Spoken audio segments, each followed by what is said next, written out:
आपकी 2 minute series की शुरुआत करते हैं। तो आज के हमारे लेक्चर के बहुत सिंपल सा गोल है।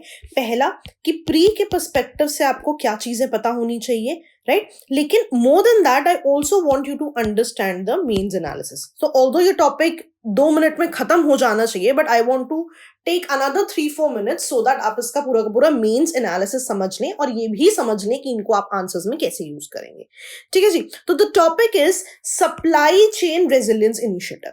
तो अगर हम इंटरनेशनल ट्रेड के कॉन्टेक्स्ट में देखें तो सप्लाई चेन रेजिलियंस एक पर्टिकुलर अप्रोच को बोलते हैं जिस अप्रोच में कोई भी कंट्री अपनी सप्लाई रिस्क को मिनिमाइज करती है। सप्लाई रिस्क को मिनिमाइज करने का क्या मतलब है? मान लीजिए कि कोई भी एक कंट्री ए है और उनका मेजॉरिटी उनकी कंट्री में जो भी सप्लाई आ रही है कुछ चुनिंदा कंट्रीज से ही आ रही है।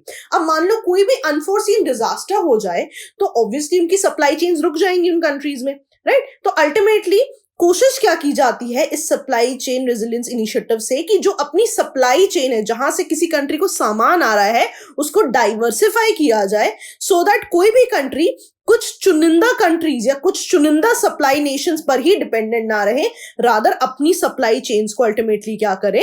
डाइवर्सिफाई करें। ठीक है, ये एक जनरल टर्म है जो कि सप्लाई चेन रेजिलियंस का मतलब समझाती है। लेकिन अब ये जो सप्लाई चेन रेजिलियंस इनिशिएटिव है, इसके कौन कौन मेंबर्स हैं या रादर इसको किसने लॉन्च किया है? तो 3 कंट्रीज हैं जिन्होंने मिलकर इसको लॉन्च किया है, that is India, Japan and Australia. तीनों ही कंट्रीज का नाम आपको याद होना चाहिए, राइट? ये 3 कंट्रीज और कौन सी ग्रुपिंग में साथ है? आपने पढ़ा होगा क्वाड ग्रुप में ये तीनों कंट्रीज साथ है एंड इन तीनों के अलावा क्वाड ग्रुप में यूएस भी इंक्लूडेड है, राइट? तो ये जो पूरा आइडिया है ये जापान ने शुरू किया था, right? The idea was mooted या प्रपोज्ड बाय जापान। इवेंचुअली उन्होंने इंडिया और ऑस्ट्रेलिया को भी इसमें सम्मिलित कर लिया एंड ऐसा माना जा रहा है कि पोटेंशियली आगे और भी कंट्रीज को इंक्लूड किया जाएगा। Why Japan started all this? ये हम मेंस एनालिसिस में डिस्कस करेंगे। तो ये सप्लाई चेन रेजिलियंस इनिशिएटिव का बेसिक एजेंडा क्या है कि कभी भी कोई भी अनएंटिसिपेटेड इवेंट्स हो, फॉर एग्जाम्पल किसी कंट्री में सुनामी आ गया, अर्थक्वेक आ गया, या जो जिस तरह से अभी कोविड का क्राइसिस चल रहा है, या किसी कंट्री में आर्म कॉन्फ्लिक्ट हो, तो कभी भी उसकी सप्लाई चेन्स जो है रुके ना, राइट? फॉर एग्जाम्पल किसी एक कंट्री में कोई आर्म कॉन्फ्लिक्ट हो गया और उस कंट्री से आपको सप्लाईज आ रही है, so even if there is arm conflict over there, क्योंकि आपने अपनी सप्लाई चेन्स डिवर्सिफाई कर रखी है, अब आप कोशिश कर रहे हो कि कुछ ही कंट्री से नहीं बल्कि बहुत ज्यादा कंट्री से आपको सामान मिले, तो इसलिए कभी भी आपकी सप्लाई चेन डिस्टर्ब नहीं होगी। That is it. ठीक है, तो प्री में आइदर आपसे क्या पूछ सकता है कि इनिशियली कौन सी कंट्रीज ने शुरुआत की थी, तो आपको पता है इंडिया, ऑस्ट्रेलिया एंड जापान। दूसरा क्वेश्चन क्या पूछा जा सकता है कि इसका बेसिक ऑब्जेक्टिव क्या है, वो भी आपको एब्सोल्युटली पता लग चुका है। Now I want you to understand the mains analysis as well. ठीक है, मेंस एनालिसिस क्या है यहाँ पे कि why Japan, India and Australia actually wants to be met। ठीक है, तो जापान से शुरू करते हैं। देखो हुआ क्या, जब आपका पूरा का पूरा कोविड क्राइसिस शुरू हुआ तो उस समय पे चाइना को अपनी बहुत सारी फैक्ट्रीज जो है ड्यू टू द पैंडेमिक बंद करनी पड़ी, राइट? तो अल्टीमेटली क्या हुआ कि क्योंकि उनको फैक्ट्रीज बंद करनी पड़ी तो उनका जो सप्लाई चेन है वो अल्टीमेटली वहां पे स्टॉप हो गया। अब जापान जब अपनी ट्रेड की बात करता है तो जापान ने जो है लेट्स से कि एक्सपोर्ट जितना अमाउंट किया है चाइना को, राइट, उससे ज्यादा के उन्होंने इंपोर्ट्स लिए हुए हैं। तो अब इमेजिन करो कि चाइना में फैक्ट्रीज बंद है, राइट? फैक्ट्रीज बंद है और अब जापान को इंपोर्ट्स कैसे मिले, राइट? तो अल्टीमेटली क्या था, क्योंकि जापान बहुत ज्यादा इंपोर्ट्स पे डिपेंडेंट था चाइना से और चाइना की फैक्ट्रीज बंद हो गई, तो वहां से ये मुद्दा शुरू हुआ कि may be they should diversify their supply chains. दूसरा मुद्दा जापान को क्या था, यूएसए का एंगल, राइट? कि यूएसए और चाइना में कांस्टेंट ट्रेड वॉर चलती रहती है, राइट? ऑल्सो जब चाइना से इस पूरे वायरस के शुरू होने की बात शुरू हुई थी, यूएस ने काफी ज्यादा चाइना के अगेंस्ट स्टैंड लिया था। तो आप मान लो कि यूएसए और चाइना का ट्रेड वॉर या जो मुद्दा है बहुत ज्यादा एस्केलेट हो जाए, तो दोनों ही जो रीजन्स हैं वो जापान के बहुत ही इंपॉर्टेंट ट्रेड पार्टनर्स हैं। What reason will China choose, sorry what reason will Japan choose? तो अल्टीमेटली क्या हुआ, इस पूरे मुद्दे को क्रॉस ओवर करने के लिए जापान ने सोचा कि हम एक पूरा नया इनिशिएटिव शुरू करते हैं, राइट? सो दैट मेरी जो सप्लाई चेन है वो डिवर्सिफाई हो जाए एंड चाइना पर डिपेंडेंसी जो है उनकी कम हो जाए। So this was all Japan का। ठीक है, अब हम इंडिया के एंगल की बात करते हैं।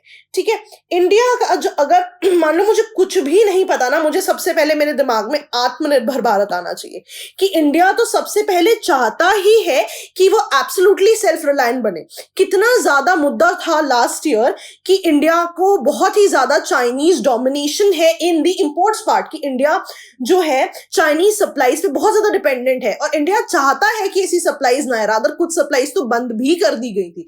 तो ये एक बहुत इंपॉर्टेंट रीजन है कि इंडिया जो है इस इनिशिएटिव का पार्ट बनना चाहता है। ऑल्सो बिकॉज जापान के साथ जो इंडिया के रिलेशंस है वो भी बहुत ज्यादा इंपॉर्टेंट है, उनके बारे में भी आपको पता होना चाहिए।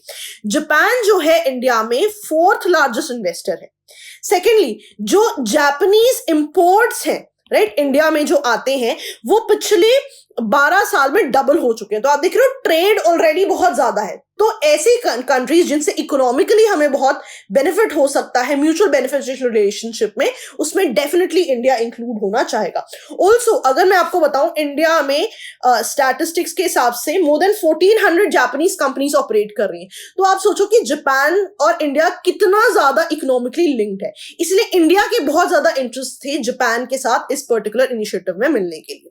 अब हम ऑस्ट्रेलिया की बात करते हैं। Why Australia would do this? Australia जो है ऑल्दो चाइना के साथ जो उनके रिलेशनशिप्स हैं वो बहुत ही ज्यादा डिटीरियोरेट हो रहे हैं विद टाइम।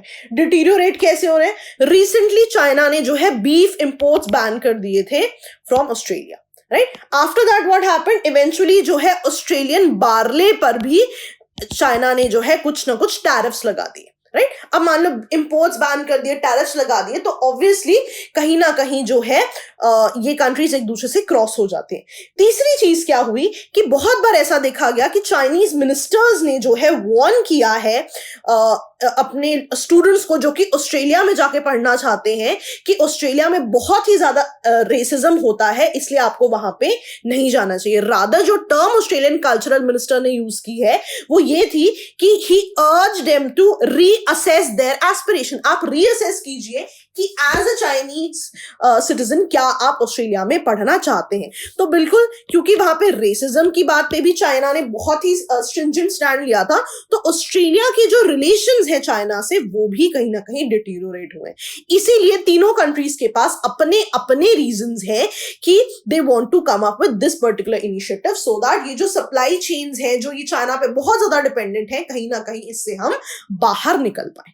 ठीक है जी, सिंपल था। अब देखते हैं कि आप ये टॉपिक मेंस आंसर राइटिंग में कहां कहां यूज कर सकते हैं। सबसे पहली चीज, इंटरनेशनल रिलेशंस में जब भी आप चाइना से एसोसिएटेड कोई आंसर्स लिखेंगे डेफिनेटली आप यहां पे उस चीज को कोट कर सकते हैं। ठीक है, दूसरी चीज, कभी भी आप इकोनॉमी के आंसर्स लिखते हैं, इकोनॉमी में जैसे आपसे पूछा जाता है कि इंपोर्ट्स बढ़ाने के लिए क्या स्टेप्स लिए जा रहे हैं राइट, तो आप इस पर्टिकुलर इनिशिएटिव को वहां पे डेफिनेटली कोट कर सकते हैं। या इन जनरल आपको सप्लाई चेन्स पे कभी कभी क्वेश्चन आ सकता है इकोनॉमी में, वहां पर भी आप इस पर्टिकुलर इनिशिएटिव को डेफिनेटली कोट कर सकते हैं। ठीक है जी, चलिए, that was all from my and. I hope कुछ नया सीखा आप लोगों ने। सो ओके दोस्तों, बाय बाय।